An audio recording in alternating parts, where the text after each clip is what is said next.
Welcome back. We are here to continue learning about the world according to Humphrey.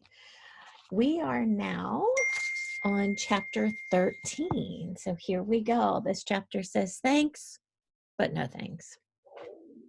Since Mrs. Brisbane didn't say a word to me on the drive home, I had time to reflect on the last few months. I had not had a bad experience with any of the families I had visited. In fact, they had all been gracious and welcoming, except for Miranda's dog, Clem, but I knew how to handle him. So in return, I had lent them a helping paw here and there. After all, you can learn a lot about yourself by getting to know other species. I was overdue for trouble, and I was likely to get it at Mrs. Brisbane's house of horrors. That's how I pictured her home, decorated with skeletons and bats and eerie jack-o'-lanterns all year long. Oh, I was shivering at the picture I had in my mind when Mrs. Brisbane actually spoke. Humphrey, I need you like I need a hole in the head, she complained. Well, the same to you, I squeaked back rudely, knowing that she wouldn't understand. I don't know what Bert's going to say about you, but whatever it is, it won't be pleasant. Nothing he says is lately, she continued. Bert? Who's Bert? And then I realized it must be her husband, the one who's sick. Well, I was certainly not looking forward to meeting him based on what I had just heard. It won't be much of a Thanksgiving, she said. We don't have much to be thankful for this year, but I'm going to try. Well, good for you, I squeaked. She almost smiled. Thanks for your support. The Brisbane house was yellow with white shutters and lots of big trees. Colored leaves covered the front yard. And on top of everything else, I have to rake, said Mrs. Brisbane. Inside the house was surprisingly cozy. Not a skeleton or bat in sight. Lots of actually pretty pictures on the walls and some big yellow flowers in a vase on the table. Bert, I'm home, Mrs. Brisbane called out. A few seconds later, an old man rolled into the room in a wheelchair. His gray hair was uncombed and stuck out in places it shouldn't. His chin was covered with gray stubble, and he wore very wrinkled pajamas. His expression was sour, and he looked as if he had just drank a glass of vinegar. Mrs. Brisbane set my cage on the low coffee table. We have a guest for the weekend, she said. I could tell she was trying hard to sound cheery. His name is Humphrey. Mr. Brisbane sneered. This is unacceptable. For the little pay you get, that school can't force you to spend your weekend babysitting a rat. Oh, I bit my tongue to keep from saying something unsqueakably bad. Well, they're not forcing me, argued Mrs. Brisbane. It's just that no one else could do it. Let's not make a mountain out of a molehill. Pardon me, but I resented being called a molehill almost as much as I resented being called a rat. Mrs. Brisbane quickly changed the subject. I thought you were going to get dressed today. Well, why should I? I'm not going to see anybody, Bert Brisbane growled, except you and that rat. Mrs. Brisbane got up, walked out of the room without saying another word. Boy, nobody in room 26 could get away with talking to Mrs. Brisbane like that. I wished I could send her husband to Principal Morales' office right now. Everything was real quiet around the house for a while. Mrs. Brisbane changed her clothes to jeans and moved my cage onto a card table in the corner of the living room. Then she sat down and read the guide to the care and feeding of hamsters and a chart my classmates kept on me. Looks like your friends have been taking pretty good care of you, she said. Very, very, very good, I squeaked.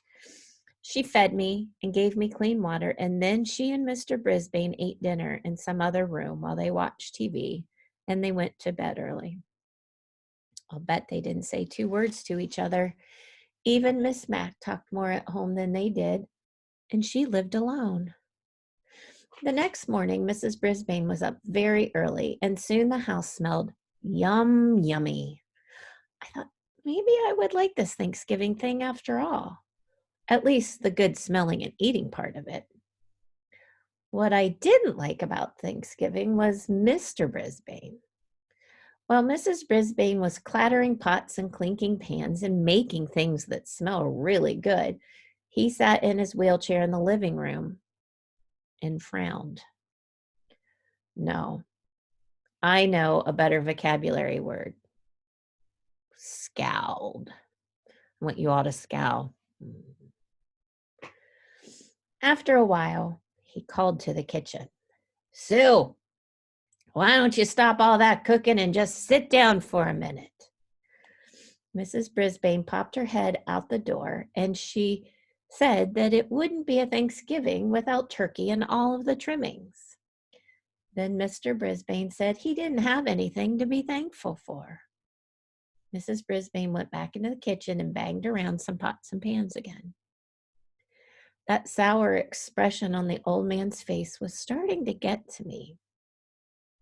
So I decided to take a little spin on my wheel. I really got that thing going at a very high speed. I was going so fast I couldn't even see whether Mr. Brisbane was smiling or frowning. Finally, Mrs. Brisbane came into the room to sit down. Would you look at that, Sue? Her husband asked. He does that all the time, she said, just spinning his wheels like me, stuck in a cage, going nowhere. Mr. Brisbane's voice was so grim. I stopped spinning. Whew, I was a little dizzy. But you're wrong, Bert. Humphrey's not stuck. He goes everywhere. Every weekend he goes to another house. He eats different foods. He gets out of the cage and he runs through mazes. He runs and jumps and he climbs. You are the one spinning your wheels and going nowhere. You're stuck in a cage, but it's a cage you've made. Well, you could have knocked me over with a feather when I heard Mrs. Brisbane talk that way. Mr. Brisbane was surprised too.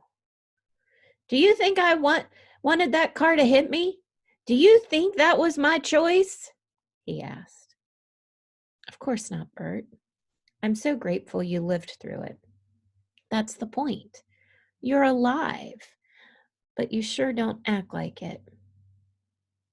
With that, Mrs. Brisbane got up and went back into the kitchen. Meanwhile, Mr. Brisbane scowled, and he frowned, and he glared at me. At me! Finally, Mrs. Brisbane put the food on the dining room table. I watched them eating their dinner from my vantage point on the table in the living room. They ate. They didn't say much. The food was delicious, Mr. Brisbane finally said. Well, that's the nicest thing I'd heard from him so far. Well, thank you, honey, Mrs. Brisbane replied. Then there was silence for a while. Then Mr. Brisbane said, just think, last year after Thanksgiving dinner, Jason and I threw the football around in the backyard. Now I'm stuck here. Jason's in Tokyo. Let's call him Bert, his wife suggested. It's too early there. We'll call a little later. Football? Jason? Tokyo? You can learn a lot if you stop spinning and start listening. I listened late that night when they called Jason, who turned out to be their grown-up son who was working in Tokyo, which is far, far, far away, even farther than Brazil, according to the maps in room 26. Boy, there were more Mrs. Brisbanes than I had ever dreamed. One was mean to me, one was nice to me, one was a wife, the other was a mother, one was a cook, one wore dark pantsuits, and the other one wore jeans. But which one was the real Mrs. Brisbane? That night, as they headed out of the living room and toward the bedroom, I heard Mrs. Brisbane, the wife, say, "I know you think I was being hard on you, Bert, but it really is time for you to think about what you're going to do with the rest of your life." Mr. Brisbane didn't answer. You know, what I love about this book is that each of the characters, you only knew them at school and their behaviors. And Humphrey had a special role in their life. He got to go in and see what their life at home outside of school was like. And it really helped him understand who the people really were. And it helped him understand why they behaved the way they did at school. If you remember the little girl that didn't talk much, it was because her parents didn't speak English. And the little boy, AJ, that was kind of mean, he was really sad because he wasn't able to get to do the things because he had a sick parent. And Mrs. Brisbane at times seemed a little grumpy. Well, she had gone through a lot. Her son was in Tokyo and her husband was in an accident. And I can infer that he's probably paralyzed from the waist down. He's in a wheelchair. So it just makes me stop and think, you know, the way people behave, we don't always know what's really going on. So I just want to encourage you today as we continue through Humphrey to stop and think and be considerate to people, because we don't really know what's going on in the whole world of them. We only get to see them for a short little sliver. So I hope you all have a great day, and I will meet you back here for chapter 14. I think that might be